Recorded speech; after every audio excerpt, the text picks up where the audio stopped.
Marlène aime Paris et je crois qu'elle fait un peu partie de Paris. J'ai aimé Paris tout de suite. Je suis venue avec l'armée américaine en 1944. C'était debout, il y avait des maisons. Tout ce que j'avais vu de la guerre avant, c'était destruction. Ladies and gentlemen. Vous écoutez Close-Up Dramatique, le balado sur les actrices de l'âge d'or d'Hollywood. En 1976, Marlène Dietrich reçoit un colis des plus surprenants. Dans une petite boîte, elle retrouve toute sa correspondance et les cadeaux qu'elle a offerts à l'acteur français Jean Gabin. Des lettres qui sont les ultimes témoins d'un amour enflammé.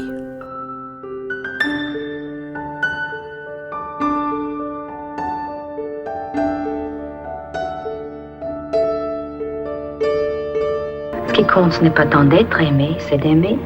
Jason Duval avec vous pour ce nouvel épisode de Close-Up Dramatique, épisode sous le thème de l'amour, parce que je vous parle aujourd'hui de Marlène Dietrich et de l'acteur français Jean Gabin. Les deux superstars du cinéma vont vivre ensemble une liaison passionnée mais très courte, puisqu'elle va durer que quelques mois. La guerre va venir changer leurs plans et ils vont être séparés pendant près d'1 an.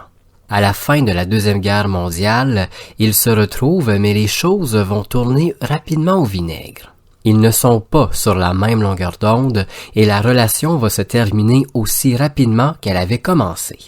Marlène Dietrich et Jean Gabin ont formé un couple éphémère, oui, mais tellement médiatisé. Deux superstars du cinéma qui se retrouvent presque en cachette pendant la guerre après s'être écrit des lettres passionnées et très torrides. Mais avant d'arriver aux lettres parfumées de Marlène Dietrich, il y a eu une première rencontre. Il y a quand même plusieurs versions de cette première rencontre. Comme Marlène Dietrich était une grande amoureuse de la France et de sa culture, elle a souvent visité Paris et ses alentours dans les années 30. Ce serait pas étonnant qu'elle ait croisé le chemin de Jean Gabin. Mais bon, selon Dietrich, elle rencontre Gabin pour la première fois à New York en 1938 lors d'un gala. À ce moment-là, Gabin est l'acteur français le plus célèbre à l'étranger. Ses films traversent les océans et connaissent un beau succès dans les salles de cinémas américains. Il est aux États-Unis pour une raison très simple. Il négocie un contrat avec la Warner. La Warner a déjà essayé de mettre sous contrat Jean Gabin, mais l'acteur a toujours refusé. Il n'est pas intéressé par l'Amérique, il est français avant tout, il ne se voit pas du tout tourner des films américains. En 1938, Dietrich est dans une période plus sombre de sa carrière. Ses derniers films ont connu plus ou moins le succès, le public s'est lassé de son image de femme fatale parfaite. Mais il ne s'est pas lassé d'elle. Il veut toujours la voir et de toute façon, Marlène est une figure importante de la vie mondaine américaine. Lors de cette soirée de 1938, Dietrich et Gabin échangent quelques banalités sans plus. L'actrice parle un français presque impeccable et le français est sûrement très heureux d'entendre quelqu'un lui parler dans sa langue natale. D'autant plus que l'anglais de Jean Gabin est plutôt ordinaire, voire mauvais. Marlène lui parle de ses films qu'elle a vus très certainement à Hollywood et Gabin la félicite pour L'Ange bleu en 1930. Des discussions pas très intimes qui laissent pas prévisager l'histoire d'amour incroyable qui allait venir. Jean Gabin et l'Amérique n'arriveront pas à s'entendre une nouvelle fois et le français retourne chez lui à Paris. Mais au début des années 40, un nouveau contrat est proposé à l'acteur français et il retrouve les États-Unis à nouveau. Il retrouve aussi Marlène Dietrich et là, c'est le coup de foudre. L'actrice d'origine allemande lui propose de l'aider avec son anglais et elle lui dit qu'elle va lui donner quelques cours. On peut facilement imaginer que ces cours n'avaient rien de très pédagogique. Marlène s'enflamme à la vue de l'acteur français. Elle tombe follement amoureuse.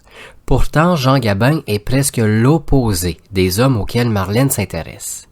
Habituellement, l'actrice est attirée par des hommes très, voire trop confiants avec beaucoup de classe et assez extravagants.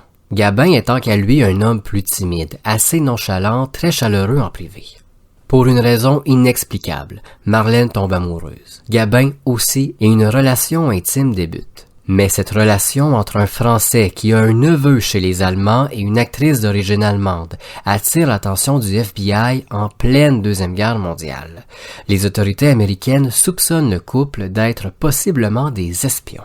Chose qui énerve royalement Marlène Dietrich puisqu'elle a fui l'Allemagne nazie et y a presque renié son pays natal. Entendre de telles rumeurs à son sujet la rend presque malade. Celle qui détestait plus que tout l'Allemagne de Hitler était soupçonnée d'en être une espionne. Après plusieurs semaines à s'entretenir avec le FBI, Dietrich réussit finalement à les convaincre que ni elle ni Gabin sont impliqués dans des activités d'espionnage. Mais bon, le FBI les aura quand même à l'œil. En privé, Jean Gabin est un visiteur habituel chez Marlène Dietrich. Le Français a le mal du pays, il s'ennuie de la France, et ses affaires américaines ne sont pas parties vers le succès. Marlène tente de le consoler, de lui faire du bien en lui cuisinant des plats parisiens que l'acteur dévore. L'actrice décore aussi sa maison avec des toiles d'artistes français, se met à écouter beaucoup plus de disques venus tout droit de Paris. Lentement, la maison hollywoodienne de Dietrich se transforme en un mini-Paris que Gabin est loin de détester. Maria Riva, la fille de Marlène Dietrich, dans sa biographie sur sa très célèbre mère, explique que c'est vraiment à ce moment-là que la relation a évolué très vite. À l'extérieur des murs intimes de Dietrich, le couple est photographié partout. Ils se présentent ensemble au gala, dans des restaurants chics et ont constamment sur eux l'attention des médias. En plus, Marlène Dietrich est toujours mariée à Rudolf Scheber. Elle a épousé l'Allemand en 1926, mais dès que Dietrich emménage aux États-Unis au début des années 30, le couple s'entend pour être comme dans une relation libre. Les deux accumulaient les amants et les maîtresses chacun de leur côté du globe et se retrouvaient à l'occasion, parfois avec quelques années d'écart entre les rendez-vous plus ou moins galants. Cette nouvelle relation intrigue beaucoup la presse, qui se demande comment Marlène Dietrich peut faire un tel affront à son mari. Mais bon, si vous voulez mon avis, la presse s'est excitée toute seule sur ce scoop. Monsieur Scheber en avait rien à faire de cette relation, puisqu'il savait qu'il y avait plus grand-chose entre lui et Dietrich. En 1944, Jean Gabin n'en peut plus des États-Unis et de l'Amérique. Ses projets n'aboutissent pas et ses deux films américains ne connaissent pas le succès espéré. Malgré les cours d'anglais intenses de Dietrich, la presse se moque de l'accent de l'acteur. Gabin décide alors de répondre à l'appel du général de Gaulle qui presse les Français à s'engager dans l'armée. L'acteur s'engage dans l'armée française, Dietrich n'a rien à dire. Elle admire son courage. L'actrice reconduit Gabin jusqu'à l'avion qui le ramène en France et le couple se sépare. Chez elle, toute seule en écoutant ses disques français, Marlène écrit au FBI. Elle leur écrit que l'acteur est reparti brisé par toutes ces rumeurs d'espionnage. En gros, elle accuse le FBI d'être la principale raison du départ de son amant. Mais Marlène et Gabin ne seront pas séparés très longtemps puisque Dietrich part à la guerre elle aussi. Elle s'engage avec les Alliés pour faire des tournées à travers l'Europe pour distraire les troupes. Petite parenthèse ici.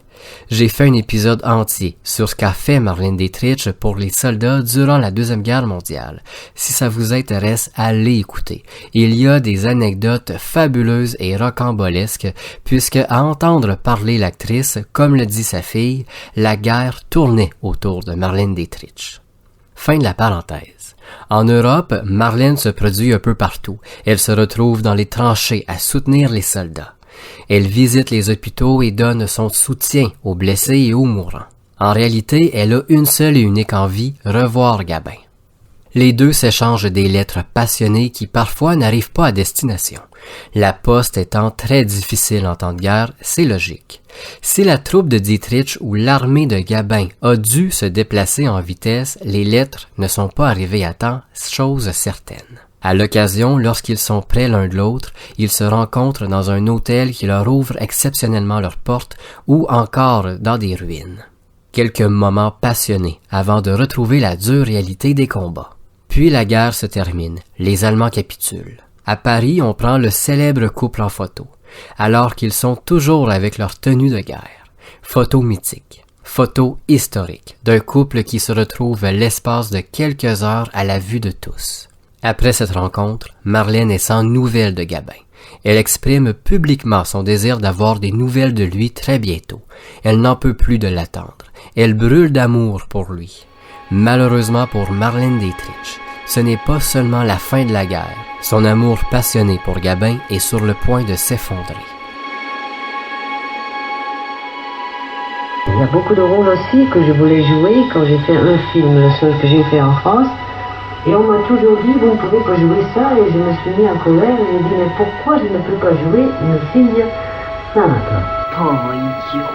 Bon, je te crois pas, t'es bonne qu'à mentir. Tu fais que ça depuis le début, mentir. Ah, tu t'es bien foutu de ma gueule, mais tout a une fin. Ne me touche plus avec tes mains sales. T'as pas toujours Tu me dit fais ça, mal, hein. Brut. Ah, vous savez, je suis pas éduqué, moi. Hein. Non, tu n'es qu'un pauvre type.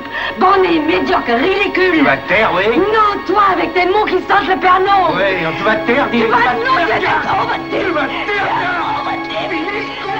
t'entends?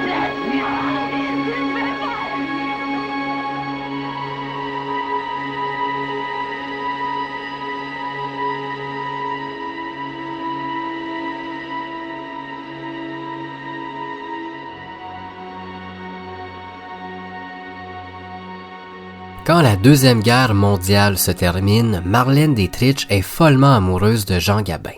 Jean Gabin, lui, l'est aussi. Mais la guerre les a séparés pendant presque 1 an. Dietrich rentre aux États-Unis, Gabin reste en France. Depuis la fin de la guerre, Dietrich est sans nouvelles de Gabin. Plus aucune lettre n'arrive de la part de l'acteur français.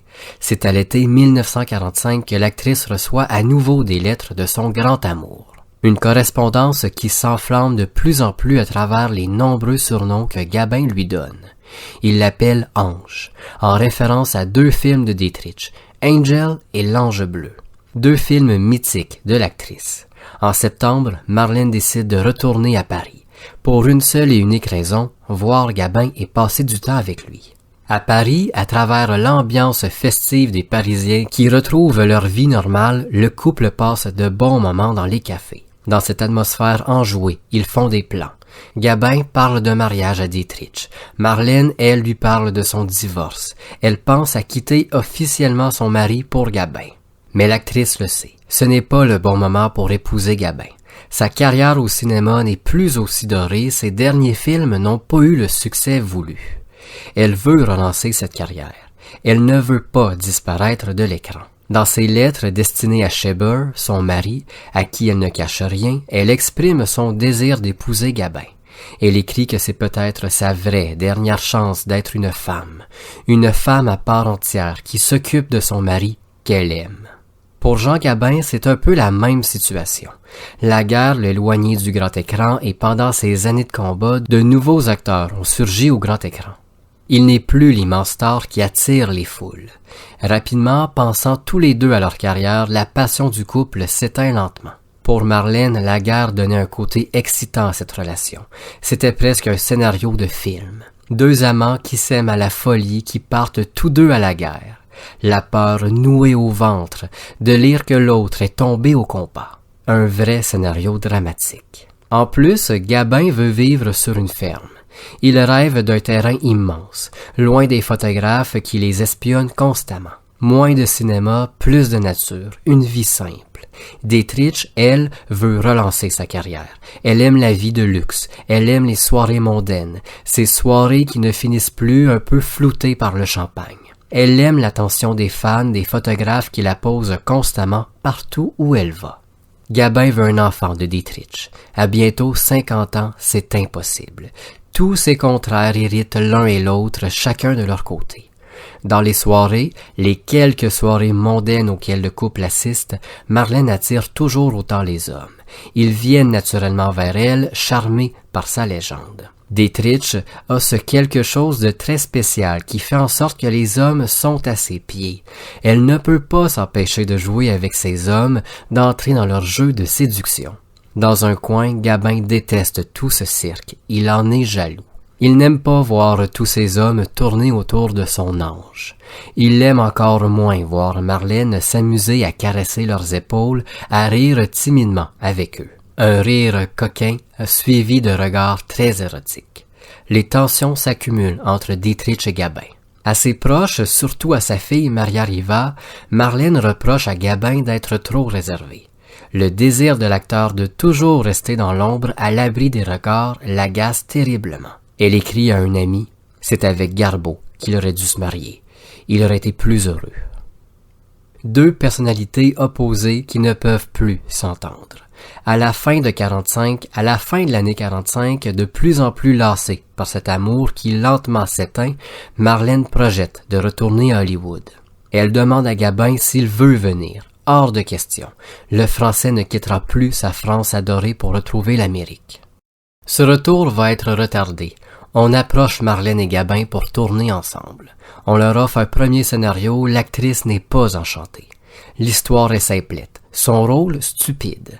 Quelques jours après, en campagne, le couple reçoit le script de Martin Roumaniac.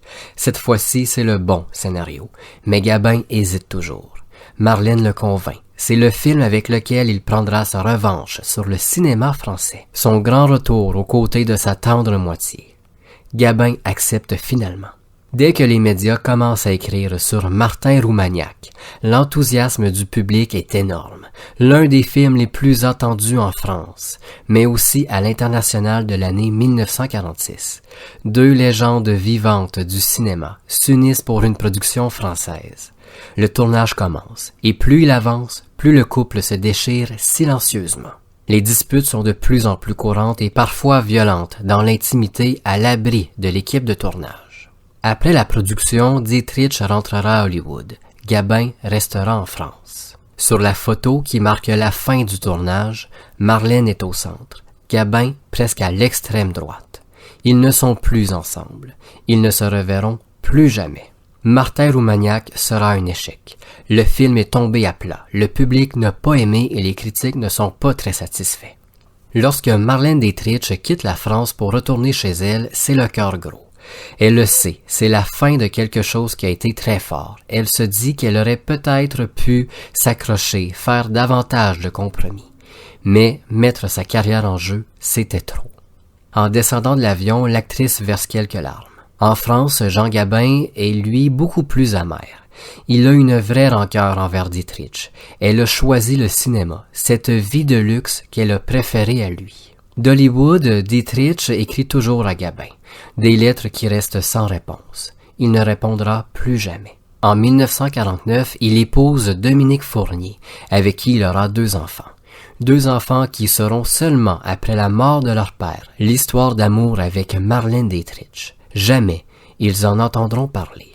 À chaque fois qu'elle retrouve Paris, souvent pour donner un concert, Marlène espère croiser Gabin dans des galas. Mais non, il n'est jamais présent. En 1966, l'actrice est à Paris pour plusieurs semaines. Elle donne une série de spectacles. Elle apprend que Gabin est à Paris aussi. Elle lui écrit une lettre, une dernière, et demande à ce qu'on lui donne en main propre. Elle demande au chanteur Jean-Jacques Goldman, qui fait sa première partie, de lui donner la lettre. Goldman donne la lettre à Gabin. L'acteur français met ses lunettes et après avoir reconnu l'écriture, jette la lettre au feu sans la lire. Goldman dira à Dietrich que trop ému en reconnaissant son écriture, Gabin a rangé la lettre dans ses poches et l'a ouverte en privé. Il ne veut pas blesser l'actrice. Il a compris que cette lettre était très importante pour elle. Selon Maria Riva, ce petit bout de papier était des plus touchants. Marlène demandait à Gabin de lui pardonner. Elle écrivait « Nous nous sommes trop aimés pour ne plus jamais se revoir ». Elle lui offrait des billets pour venir la voir sur scène, voir ce qu'elle était devenue, voir si elle était toujours aussi belle, si elle était toujours son ange. Une demande de réconciliation qui se termine de cette façon. Renouons nos liens avant que nous ne soyons plus de ce monde. Le 24 juin 1976, Rudolf Scheber, le mari de Dietrich, décède. Le 15 novembre 1976, Jean Gabin décède. En l'espace de quelques mois, Marlène a perdu les 2 hommes de sa vie, les 2 hommes les plus importants qu'elle a le plus aimés de son existence. C'est ce qu'elle dit à sa fille et à son entourage intime. Elle s'achète un appartement à Paris, à 2 pas de l'hôtel où elle et Gabin ont passé tant de bons moments. De son lit, elle voit par la fenêtre la chambre d'hôtel qu'ils avaient pour habitude de louer. En décembre 1976, un notaire frappe à la porte de Dietrich. Il lui demande si c'est bien elle, puis il lui dit qu'il a quelque chose pour elle. Le notaire sort d'un grand sac une petite boîte. Il la remet à Dietrich. Dans sa chambre, Dietrich ouvre cette mystérieuse boîte et est soudainement habité par une énorme tristesse. Toutes ces lettres écrites pour Gabin. Tous les cadeaux s'y trouvent aussi. L'acteur avait tout gardé et avait souhaité qu'à sa mort, tout soit redonné à cette femme qu'il a tant aimée. Dietrich, pour une rare fois, peine à contrôler ce flot d'émotions. Elle pleure sans pouvoir se retenir. C'est la blessure ultime, la vengeance de Gabin. Pourquoi a-t-il voulu que cette boîte se rende à elle? Elle ne le saura jamais. Après 1978, Marlène Dietrich vit recluse dans son appartement parisien. Elle vit dans les souvenirs de sa carrière, de ses amis intimes partis trop tôt, de ses amours envolés. Un peu partout, des photos sont entassées dans des cadres simples. Jean Gabin s'y trouve plus que personne d'autre, dans des cadres plus sophistiqués. L'appartement de Dietrich est habité par des géraniums, la fleur préférée de Gabin. Il disait que c'était une fleur de soldat, la fleur la plus résistante, celle qui se tenait debout après le passage d'une armée. Jusqu'à sa mort, au début des années 90, Marlène Dietrich parlera de Jean Gabin comme l'amour perdu, ce rêve perdu auquel elle ne s'est peut-être pas assez accrochée. Marlène est devenue une légende. Non, j'ai aimé Paris tout de suite. Ce qui compte, ce n'est pas tant d'être aimé, c'est d'aimer. Oui, au revoir et merci. Merci d'avoir écouté Close Up Dramatique. On se retrouve très bientôt pour un nouvel épisode.